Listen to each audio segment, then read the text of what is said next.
कांग्रेस मुक्त भारत का वादा कर रहे थे नरेंद्र मोदी, लेकिन क्या अब कांग्रेसी मुक्त? जी हां, कांग्रेसी नहीं कबूल, यहां पर बात आकर फसाना आकर टिक गया है। सभी खास मेहमान हमारे साथ जुड़े हुए हैं। केटीएस तुलसी साहब भी अब हमारे साथ जुड़ गए हैं इस पूरी चर्चा में। लेकिन एक बार मैं सुधांशु मित्तल जी आपके पास आना चाहती हूं। आप बार बार ये शिकायत करते हैं कि मैं पूर्वाग्रह के साथ आपके से सवाल कर रही हूं, लेकिन आज मुझे लगता है कि 2-3 गलत जानकारियां हैं जो आपने शुरू में ही हमारे दर्शकों को दे दी थी, उस पर मैं आपको करेक्ट कर दूं। एक तो बीपी सिंघल बीजेपी नेता ही थे जो गए थे कोर्ट में इसके खिलाफ कि राज्यपालों को हटाया गया है जिस तरीके से, वो तरीका सही नहीं है। भाजपा नहीं गई थी, फिर याद रख लीजिए, बीजेपी के नेता बीपी सिंघल गए थे, भाजपा नहीं गए थे जी। बीजेपी नहीं, लेकिन कोई भी बीपी सिंघल जाए या कोई जाए, उससे क्या इंडिविजुअली जाएगा ना, इंडिविजुअली जाएगा। बीजेपी के नेता थे, राज्यसभा से सांसद थे। नहीं, पार्टी भी जा सकती थी। दूसरी बात, पार्टी भी जा सकती थी। दूसरी बात, आपने ये कहा कि 156(2) नहीं 156(1) उसी पर तो पूरा मामला था जब 7 मई 2010 को 7 मई 2010 को इस देश की सर्वोच्च न्यायालय ने साफ शब्दों में कहा था कि पूर्वाग्रह आर्बिट्ररी तरीके से, आपका देखिए शब्द बार बार अटक रहा है, आप उसमें साफ कहा था कि आप कभी भी आर्बिट्ररी तरीके से नहीं इस तरह के 156(1) का इस्तेमाल कर सकते हैं, और गलत ठहराया था उस पूरे फैसले को। तो जो पूरे के पूरे आप कह रहे हैं कि सरकार का भरोसा महत्वपूर्ण है, उसी को धराशायी कर दिया था सुप्रीम कोर्ट ने। कहा था कि सरकार के भरोसे से मतलब नहीं है, निष्पक्ष व्यक्ति होना चाहिए, और सिर्फ सरकार भरोसा खो देती है, इस बना पर आप किसी को नहीं हटा सकते हैं। अब आपका जवाब।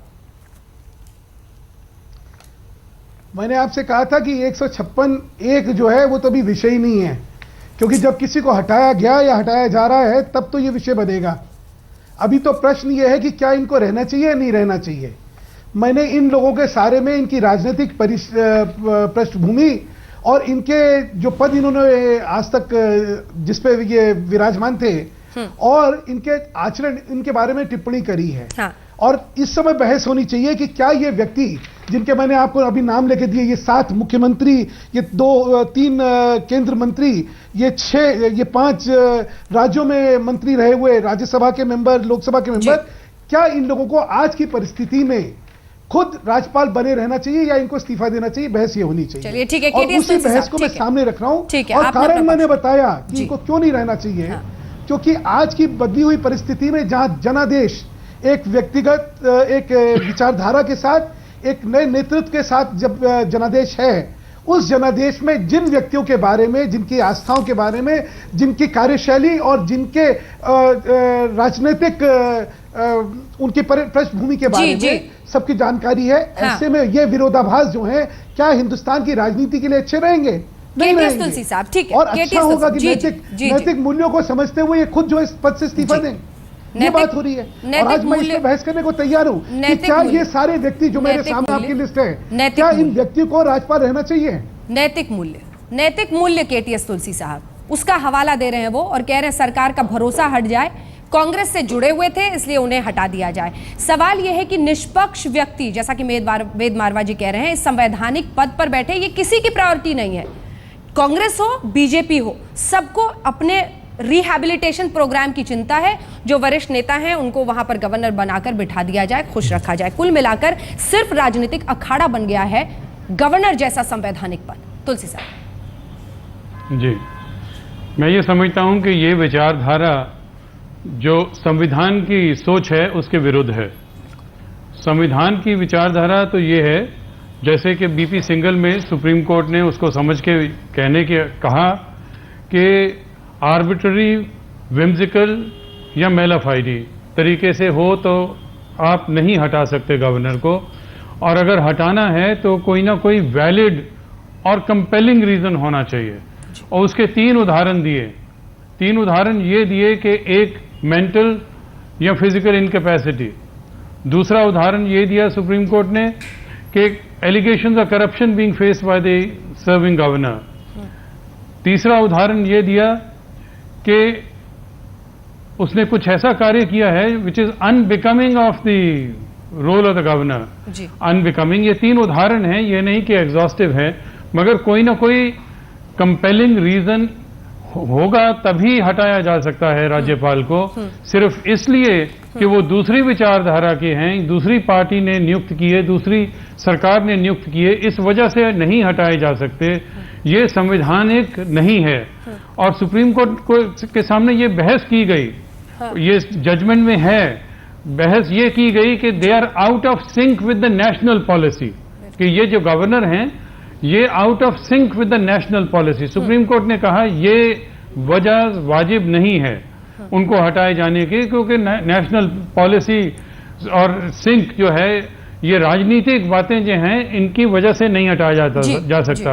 या तो ये पार्टी कहती या सरकार अगर इस विचारधारा की है कि जो पॉलिटिकल राजनीतिक लोग हैं उनको नहीं बनाया जाना चाहिए राज्यपाल, जी, तो अलग बात है। ये कहते हैं कि दूसरी सरकार के बनाए हुए को हटा दीजिए, मेरा लगा लीजिए, जी, तो ये तो इसमें बहुत विचार है, कॉन्ट्रडिक्शन है, विरोधाभास। इसलिए मैं समझता हूं कि जी सुभाष कश्यप जी विरोधाभाव है। जी सुभाष कश्यप जी, चूंकि आप एक संवैधानिक अगर कोई भी इनके हिसाब से आपकी पार्टी ने इसके मतलब गलत करा था आपके हिसाब से? सुधांशु जी नहीं, मैं ये समझता हूं कि इसके ऊपर कोई भी यूनानिमिटी नहीं है। इनकी पार्टी ने गलत करा था। नहीं, यूनानिमिटी नहीं है। अगर सभी पार्टियां, ऑल पार्टीज एग्री, अगर सभी पार्टियां इस बात पे सहमत हो जाएं कि राजनीतिक लोगों को नहीं बनाना चाहिए, तो सभी पार्टियों को मंजूर होना चाहिए। मगर आप कहते हैं कि राजनीतिक पार्टियों को, राजनीतिक लोगों को बनाना चाहिए। अभी भी आप कह रहे हैं, पहले भी आप कह रहे हैं। कांग्रेस भी उतनी ही दोषी है। सुधांशु मित्तल जी, कांग्रेस भी उतनी ही दोषी है। 156 की बहस हो रही है, कांग्रेस भी उतनी ही दोषी है। उसके विषय में सुप्रीम कोर्ट ने कहा है। एक सेकंड सुभाष कश्यप जी, चूंकि आप संवैधानिक विशेषज्ञ हैं, मुझे उतनी हैरानी हुई आपकी बात को सुनकर। आप कह रहे हैं कि राज्यपाल को खुद ही उस पद से हट जाना चाहिए। तो 2004 में भी वो 4 राज्यपाल नहीं हटना चाह रहे थे, फिर उनको 156 पर हटाया गया, मतलब डिसमिस किया गया एक तरह से राष्ट्रपति की तरफ से। मेरा सवाल आपसे बहुत सीधा है, चूंकि आप संवैधानिक विशेषज्ञ हैं, आपको पता होगा सुप्रीम कोर्ट की वो रूलिंग क्या कहती है। उन्होंने साफ कहा है कि कोई भी राज्यपाल, governor is neither an employee nor an agent of the union government, यानी वो कहीं से भी कर्मचारी नहीं है भारत सरकार का, और इसीलिए उस पद की गरिमा को रखते हुए उसको एक विशेष स्थान दिया गया है। आप कह रहे हैं कि उसको हट जाना चाहिए, जो सरकार आए इशारा कर दे। अभी 90 दिन हुए हैं शीला दीक्षित को लगे हुए, अब उन्होंने कह दिया आप हटिए तो वो हट जाएं। तो फिर ऐसे तो फिर जो चाहेगा, जिसको एक राज्यपाल एक कठपुतली की तरह है फिर तो हर पार्टी का।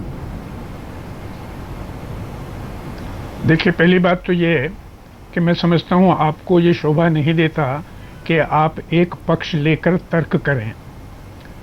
दूसरी बात मैं कहना चाहूँगा कि जहाँ तक संविधान का प्रश्न है, आपको 2 अलग अलग बात देखनी होंगी। एक तो त्याग पत्र की बात है और एक हटाए जाने की बात है। त्याग पत्र की बात पर मैं कह रहा था कि अगर संघ सरकार जो नियुक्ति करती है, अगर वो विश्वास खो देती है किसी राज्यपाल में, और आधिकारिक रूप से राज्यपाल को ये बताया जाता है कि आपको त्यागपत्र दे देना चाहिए, तो एक अपने आत्मसम्मान के लिए और अपने पद की गरिमा को बनाए रखने के लिए उन्हें पद छोड़ देना चाहिए। ये तो त्याग पत्र दे देना चाहिए। आप सुनिए जरा। जी बिल्कुल, आपसे काउंटर त्याग पत्र दे देना चाहिए। दूसरी बात है, विश्वास खोने का मापदंड क्या है? बोलिए सर, विश्वास खोने का मापदंड क्या है? और चूंकि अगर वो रूलिंग आपने नहीं पढ़ी है, मैं एक बार फिर से आपको सर सुन लीजिए। उस रूलिंग में ये भी लिखा है कि रूलिंग ये मेरे सामने, जी रूलिंग मेरे सामने पड़ी हुई है सर, उसमें रूलिंग मेरे सामने पड़ी हुई है। उसमें लिखा है कि सरकार का रूलिंग मेरे सामने पड़ी हुई है। रूलिंग को मापदंड क्या है? रूलिंग को आप रूलिंग को सेलेक्टिवली कोट नहीं कर सकते। रूलिंग को पूरी पढ़िए। तुलसी जी आपकी बात पर कुछ कहना चाह रहे हैं? मैं उस पर आ रहा हूं। आपकी बात पर कहना चाह रहे हैं? ये आप अगर सुनना चाहें तो मैं बताऊं रूलिंग है क्या। तुलसी जी कुछ कहना चाह रहे हैं, फिर आपके पास आ रही हूं। कोट कर सकूं? सर, मैं तो आपसे सीधा सवाल, मैं ये कहता हूं कि रूलिंग तुलसी जी ने कोट की, उन बहुत आदर के साथ मैं कहना चाहता हूं, तुलसी जी ने भी सेलेक्टिवली कोट की रूलिंग, पूरी रूलिंग कोट नहीं की। और जो पूरी रूलिंग का जो क्विंटेसेंस है वो आप चाहेंगे तो मैं आपके सामने रख दूंगा। तुलसी जी, मैं तो जो मेरे को समझ में आई है जजमेंट, मैंने उसके मुताबिक ये कहा है कि वैलिड और कंपेलिंग रीजन, और फिर वैलिड और कंपेलिंग रीजन का जो उदाहरण दिए सुप्रीम कोर्ट ने, वो ऐसे उदाहरण हैं कि उसकी तरह का कोई और दूसरा हो तो वह अलग बात है कि करप्शन का चार्ज है, मेंटल फिजिकल इनकैपेसिटी की बात है। तो इस तरह की बात अगर कोई हो और वो एक व्यक्ति विशेष के लिए होनी चाहिए, ना कि अभी आपने सभी राज्यपालों में विश्वास खो दिया क्योंकि वो दूसरी सरकार ने बनाए थे। मैं ये समझता हूं कि हमें एक बहुत हेल्दी कन्वेंशंस बनाने की आवश्यकता है इन बातों के ऊपर, और कंसेंसस होना चाहिए, बाय पार्टिजन एटीट्यूड होना चाहिए।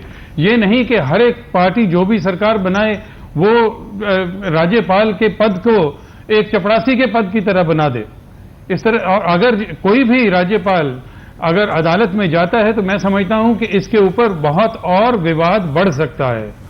इसमें कोई आराम से बात निपटने वाली नहीं है, और अभी तो सरकार जी जुम्मा चली है। बिल्कुल। हम चाहते हैं कि वेद सरकार मारवा जी को एक बार शामिल करना चाहती हूँ। ठीक है, मैं वेद मारवा जी को एक बार शामिल करना चाहती हूँ। सुभाष जी आऊंगी आपके पास, प्लीज, मुझे थोड़ा क्योंकि वक्त की कमी है। वेद मारवा जी, कुल मिलाकर ये बहस यहीं पर अटक कर आ रही है कि वो हर कोई पूर्वाग्रह देख रहा है। सुभाष जी जरा सा आपको इंतजार करना पड़ेगा, सुभाष जी 2 मिनट इंतजार करना पड़ेगा सर। वेद मारवा जी, कुल मिलाकर यही हो रहा है। हम ये नहीं कह रहे कि कांग्रेस की जो नियुक्तियां थी वो सही थी, बीजेपी की नियुक्तियां जो है वो सही हो जाएंगी। सवाल दोनों पार्टियों पर है, और वो बड़ा सवाल कि क्या एक हेल्दी कन्वेंशन की तरफ हम बढ़ेंगे।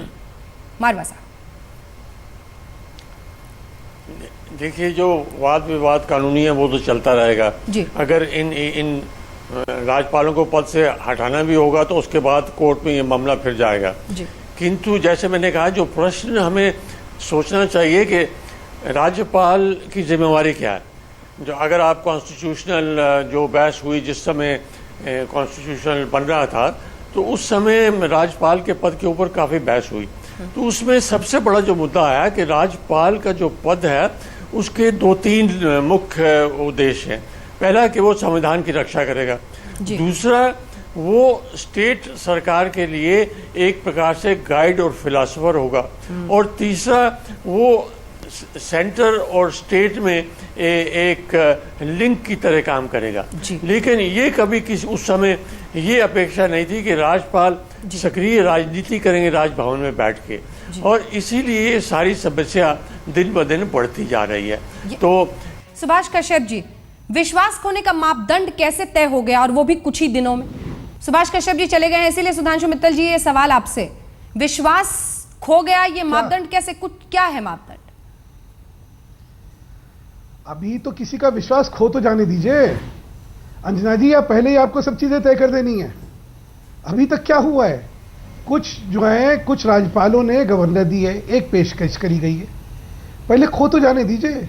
और जिस तरह के लोग, शीला दीक्षित जी जिनके ऊपर सीएजी ने कह दिया, लोकायुक्त ने कह दिया, जिनके ऊपर एफआईआर रजिस्टर करवा दी पिछली सरकार ने, उनके बारे में अगर आपको लगता है कि नहीं विश्वास रहना चाहिए, तो इसकी बहस कर लेते हैं कि क्या इन लोगों का विश्वास नहीं सरकार को इन पे रखना चाहिए या नहीं रखना चाहिए। या जैसे जेबी पटनायक जी हैं, या फिर जैसे शिवराज पाटिल जी हैं, या जैसे रोशैया जी हैं, जगन्नाथ पहाड़िया जी, एससी जमीर जी जो आज तक राजनीति में नागालैंड की सक्रिय हैं, क्या ऐसे लोगों पर केंद्र सरकार का विश्वास रहेगा या नहीं रहेगा? केटीएस तुलसी जी, जल्दी से एक छोटा सा जवाब इस पर। हम लोग कहीं से इधर उधर कर देते हैं। तुलसी साहब, नहीं, ये तो रीजन जो ऐसे जनरल तो नहीं होगा, स्पेसिफिक जब तक ग्राउंड नहीं बनेगी या ये बेसिस नहीं बनाई जाएगी कि किस वजह से विश्वास खोया। ये कह देना कि मेरा विश्वास नहीं रहा, ये काफी नहीं है। जो जुडिशियल इसका रिव्यू होता है, जुडिशियल रिव्यू में अदालत ने यह कहा है कि हम एग्जामिन करेंगे हर केस में कि क्या वजह बनी विश्वास खोने की। आपको पढ़ के भी सुना देता हूं, आपने शायद पढ़ा नहीं है। As there is no need to assign reasons, any removal as a consequence of withdrawal of pleasure will be assumed to be valid and will be open only। ये आप बता रहे हैं ओरिजिनल जो है, लेकिन उसके बाद सुप्रीम कोर्ट की जो रूलिंग आई उसमें कहा गया है कि आर्बिट्ररी तरीके से फैसले नहीं लिए जा सकते, और ये भी कहा गया है कि सिर्फ सरकार का भरोसा खो गया है ये कह देने से नहीं होगा, एक प्रॉपर वजह उसके लिए चाहिए। 3 पॉइंटर्स जो बता रहे थे केटीएस तुलसी साहब। हमारे साथ इस बहस में जुड़ने के लिए आप तीनों का बहुत बहुत शुक्रिया। वक्त हमें इतने की इजाजत देता है, आप देखते रहिए आज।